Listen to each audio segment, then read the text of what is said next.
What is up, YouTube? You're with Budgetmonk, and welcome to a different video here, where the purpose of this video, let's just get it out of the way, is to direct people who constantly ask, what is the goal of my stream? I just want to link them to this video, so we're going to get that out of the way initially.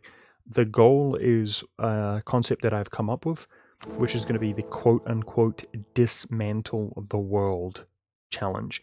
And that challenge is inspired by the dismantle of the Holy Roman Empire. We're going to be following similar rules. So in order to dismantle the Holy Roman Empire, you need to actually own or occupy the capital of each elector as well as the emperor. Now, allies are applicable to actually dismantling. So if we allied Bohemia, for example, he would back us in the dismantle, and that's going to be the same in regards to the entire world. Also, all these nations were actually not needing to occupy their capitals. So I think the equivalence of this would actually be overlords. So as opposed to every capital in the world, we're going to have to occupy every independent nation in the world. And I think we'll include tributary states. I think that seems fair, as most of the, these missions can be done as no, well, I think tributary states is fair. I'm not going to digress or elaborate on that too much. But independent nations as well as tributary states, because tributary states can form nations and everything like that. They're mostly independent. The goal is to occupy the entire world of every independent nation's capital simultaneously, with the exception of my own, obviously, my subjects and my allies. We don't need to occupy any of those.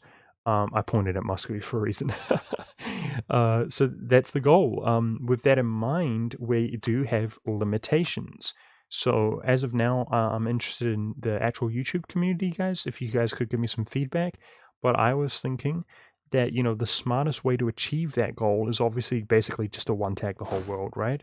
And that's boring. That's really boring. It's something that I've done over and over again, and I'm trying to rack my brains. I've been chomping at the bit and eager to play Hungary, and I've been trying to think of, ways to help compel me to play in a different manner. And I thought we will be limited to 3 regions. I think we should have a grace period of like a month, right? Where, let's say, we don't expand into Poland, but I want to release a subject here like Krakow. So I'm allowed to annex land here and then release a nation and give the land to him, that kind of thing. Um, of a 1 month or so period. Like, let's not be too anal about it. I think we still want to be able to, this is obviously a hard challenge, and I want to be able to actually utilize the game mechanics. So I think that's fair. We cannot own more than 3 regions for a period of over a month. And yeah, I guess that's subject to change, but I'm going with the 3 mark, and I'd be interested to hear you guys' thoughts. So I was thinking it would be southern Germany, Carpathia, and the Balkans. That is what Hungary would ultimately look like in this area of the world. But of course, that doesn't include our subjects. What do you guys think? Otherwise, this will mean, in regards to ideas, that we can play ultra tall, like maybe innovative, maybe economic, maybe trade, and just tons of military ideas, as opposed to, colonial or administrative or even Deus Vult, right? Because we'd want to do this later on when we have the Imperialism CB. I so often feel kind of forced to take the same ideas, guys, like diplomatic for the war school cost reduction, administrative for the core Russian cost at the very least, Deus Vult in the beginning of the game, even offensive for the siege ability. Maybe we want that. Offensive is just such a solid group, especially if you're playing tall. The 20% force limit modifier is amazing. But anyway, yeah, I think that's going to be really cool. So that's the challenge, is to occupy every independent nation's capital in the entire world simultaneously. However, the limitations will be 3 regions as our own nation, no more. So let's move on to talk about some things that I had in mind now that that is out of the way. I am choosing, if we're going to go with 3 regions, southern Germany, Carpathia, and the Balkans. And one thing that I love about Hungary as a choice for this is that they're really strong at playing tall, especially initially in the beginning of the game, because you get your sick regent, and unless you're extremely unlucky, then you have good stats after that as well with your first king. So this really promotes playing tall in Hungary. It's funny how the AI always does bad as Hungary, because all you really need to do is develop. I mean, all of this land is just primed and ready for developing, and that's really how you play Hungary. It's really how you improve your economy, and even much later in the game, with having coal inside the country and so on, gold. I mean, they're just such a strong nation to kind of just play tall. So that's really, really cool. Now, one way that they lack is their trade, right? They are actually the most influential nation inside of Vienna. However, especially because of the Holy Roman Empire and so on, it can be very difficult to increase your income. You build a marketplace and you develop, but I mean, so do other nations.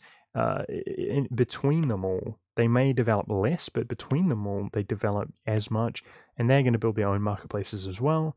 And of course, that's not to mention the fact that Venice is going to be pulling more and more wealth out of Vienna. So, as Hungary, what you typically want to do is actually adopt Venice as your main trade node. Now, interestingly, you can see here in the sort of Slovenian region that this is inside southern Germany. So that actually means that I have the ability to take this land, make this my main trade port, and of course, one day it will be glorious. The intention is that that will be a world port, high development area. It's got iron, it's nice. But this will be our main trade port. And then the intention, imagine we're a huge, magnanimous, glorious, OP, powerful nation. We would have a subject who owns the rest of the Venetian region. That is what I had in mind. And of course, with the development being so high here, we're on very hard difficulty, all the buildings that will be built, theoretically, this would be an affluent subject, even if we transfer their trade power.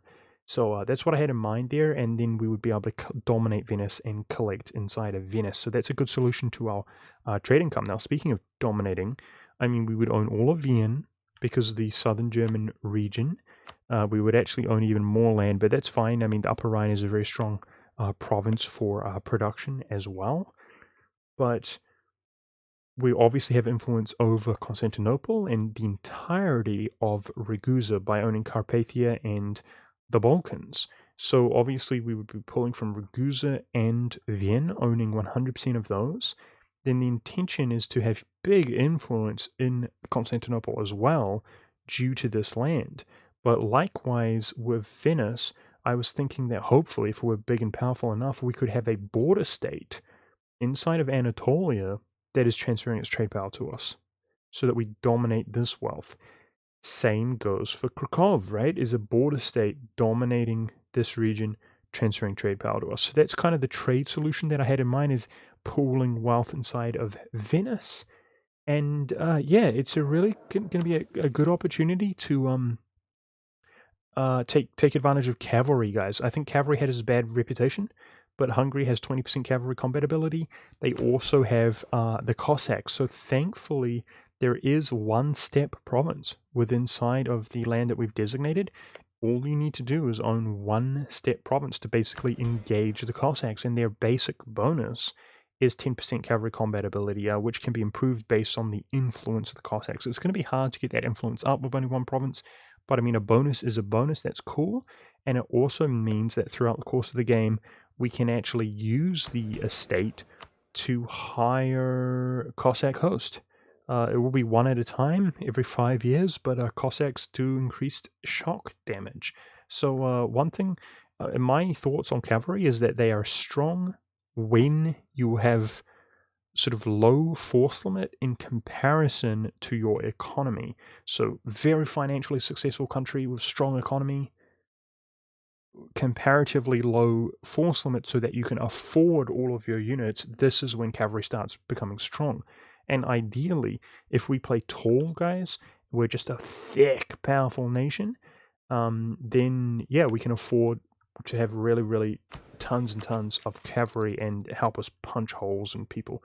That's kind of what I had in mind. So obviously we'll have some degree of coastline as well to hopefully have a sufficient navy. And yeah, that's pretty much it. Tell me your guys' feedback, your thoughts. Is that an appropriate challenge? Dismantle the world? Is it cool?